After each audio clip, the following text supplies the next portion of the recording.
got to get really good at identifying the people we should work with, managing people, understanding what everybody should be doing in our organization so that it really grows and develops the way that it should.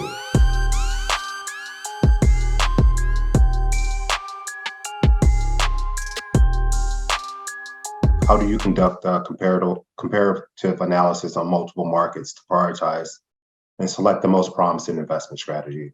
I know you mentioned that you utilize the Best Places website. Is there any other websites or any other strategies you use to identify that? So, Keith, to make sure I understand you correctly, you're saying to compare different marketplaces against one another? Right. So say if I'm choosing a state and then I'm drilling down to identify what city I want to invest in, what comparative analysis or what tools you utilize to make a sound decision on that? Yeah, that's a great question. So inside of bestplaces.net, so you can zoom in as much as you want, you can zoom out as much as you want, and there's some incremental steps along the way, right?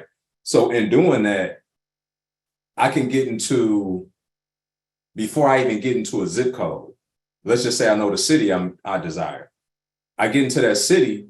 Well, once you go into the real estate portion of bestplaces.net, you'll start to see certain zip codes pop up more frequent than others. Take you some time, sift through the data, but that's a clue. Zip code keep popping up. It's indicative of it's a lot of activity in that area.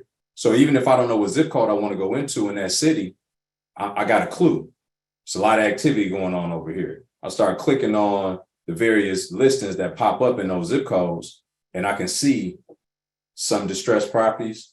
I can see a lot of seemingly look like after repair value, right? So maybe it's a lot of flips in that area because I'm seeing a lot of fully renovated properties that are selling.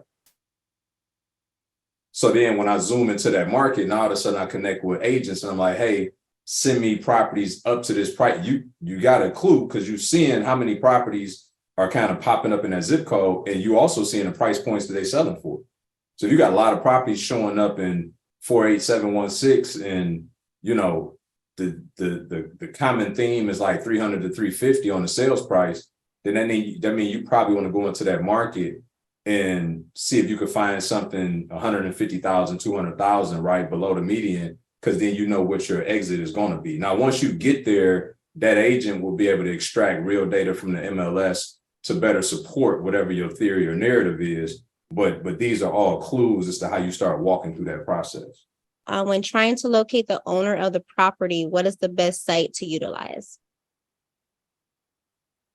I mean, that's another one of those dime a dozen questions. You know, you can use, PropStream and Skip Trace, less about, the site that you should use, right? I will give you more of the function that you should do. And you want to skip trace and find, and it's a myriad of them out there, right? You Google that right now, it'll take you into a whole series of things that can help you in that regard. But essentially you want to go and skip trace, and that's how you will find out.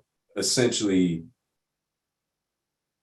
you get the closest data to who the owner is, right? You may get 7, 8 different names and numbers that pop up, and then you got a cold call and figure that out, right? But essentially that's what you want to do. You want to skip trace the property and try to get as much data. There's some states, right, where you can just go on the county website. You don't even got to skip trace. But just depending on where you're located, you got to get a little more forensic and creative with figuring that out. So what's the starting point of finding a good contractor and project manager? So I'll start with the latter. The project manager is more than likely going to start with either whatever realtor that you're using in whatever market you go into, or a derivative from that realtor. Okay. That's typically where that's going to start, particularly because if you're going into a new market, that's going to be your first point of contact. You're not going to know nobody until it goes from there, right? Unless you happen to invest in a place where you do already kind of have old college friends or, you know, some other kind of inroad. For most of us, that's typically not what's going to happen though, okay? So that'd be a great place to start as far as the project management piece. The contractors, you know, it really varies. So one place is inside of Facebook groups, okay? To go and like find a local Facebook group, you know, privy to whatever market that you're going into, and they all out there now, right? Start going in there, having conversations. You know, if you're local, or even you could task your project manager with this too, but they can go to like Home Depot, get there early in the morning, right? See those people that are coming in and start to talk to them. Because I like the early ones, because the guys that get on the job at, you know, that's at Home Depot at 9 o'clock, they ain't getting on the job till 11, 12 o'clock. They're going to spend at least an hour at Home Depot. Then they're going to come in, do a little work, go to lunch, come back, put 3 more hours into the project, right? So I wouldn't want to talk to I want to talk to the ones that's there at 6, 7, 8 o'clock in the morning. Because that means that they're there being proactive so that they can have a full day of work, right? Those are clues.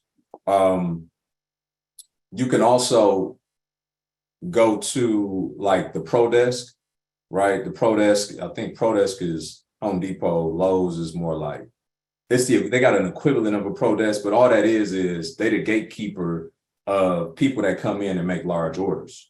So the good contractors with a good reputation typically should have pretty strong accounts at these different locations, to where you can go in and establish a relationship with the Pro Desk people. Now, you can't go in there and ask Pro Desk people, can you give me all the people with the largest accounts, right? You got to go in there and build a relationship, you know what I'm saying?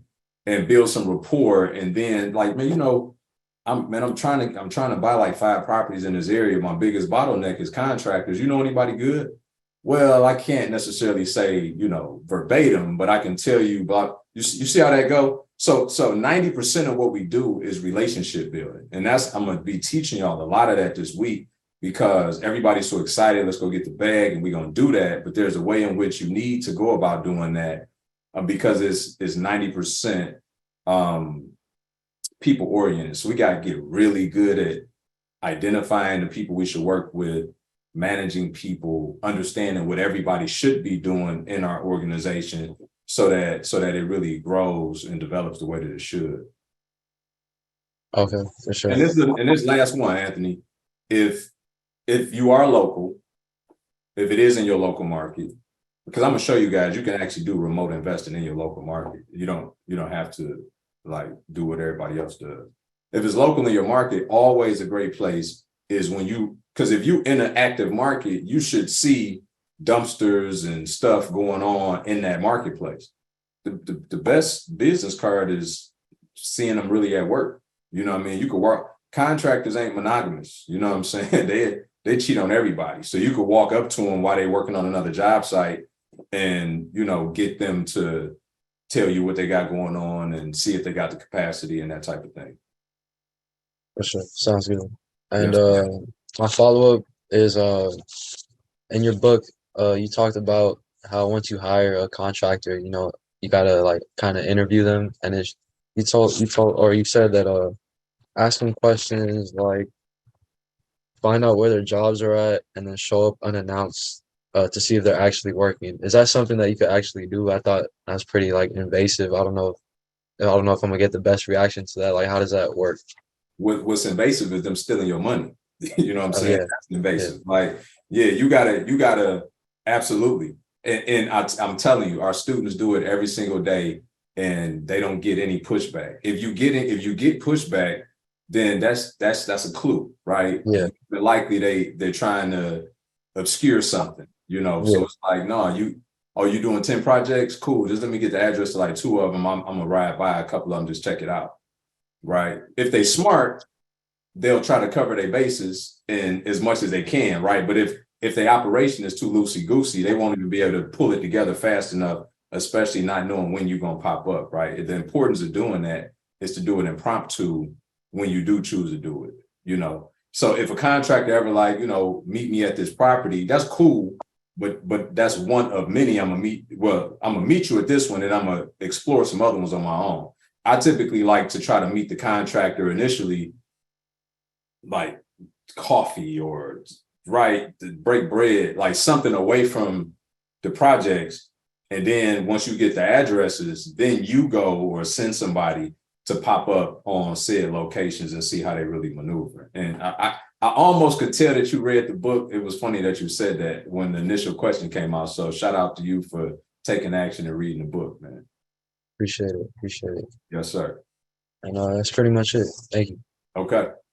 And listen, just so everybody know, the theme of this week is going to be getting comfortable with being uncomfortable, right? Like in order to pull all of this off, just to let y'all know, you got to get uncomfortable.